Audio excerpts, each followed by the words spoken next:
fluoride is not a nutrient. Its absence creates no observable deficiency state. There is no biological process that requires it as a cofactor, and there are a great many that are known to be poisoned by it. Toxicology specifically recognizes it to be toxic to bone, kidney, liver, thyroid, and brain, and an endless list of specified biochemical processes.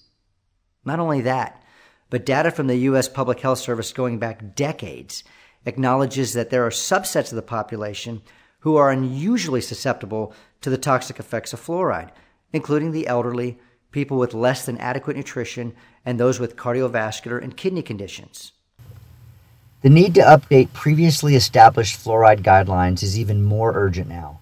Fluoride exposures have dramatically increased for all Americans since the 1940s, when community water fluoridation was first introduced. In subsequent decades, fluoride was also introduced for use in dental products applied in the office and at home, such as toothpaste and mouth rinse, and during this time frame, it was also added to other consumer products. Understanding fluoride exposure levels from all sources is crucial because risk assessment for fluoride in water and food should now be inclusive of these common multiple exposures. Risk assessment is a set of standardized procedures for determining a level of exposure at which there is an expectation of no negative health outcomes for the entire population. So, when we have a large group of verified findings showing how fluoride has a deleterious effect on children's IQ, or the data on development of dental fluorosis like we discussed earlier, we can start to apply standard risk assessment methods to determining safe limits for fluoride exposure.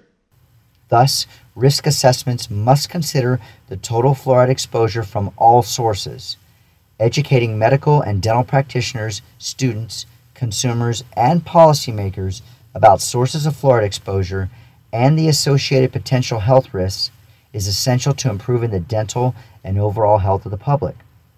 In summary, given the elevated number of fluoride sources and the increased rates of fluoride intake in the American population, which have risen substantially since water fluoridation began in the 1940s, it has become a necessity to reduce and work toward eliminating avoidable sources of fluoride exposure, including water fluoridation, fluoride-containing dental materials, and other fluoridated products.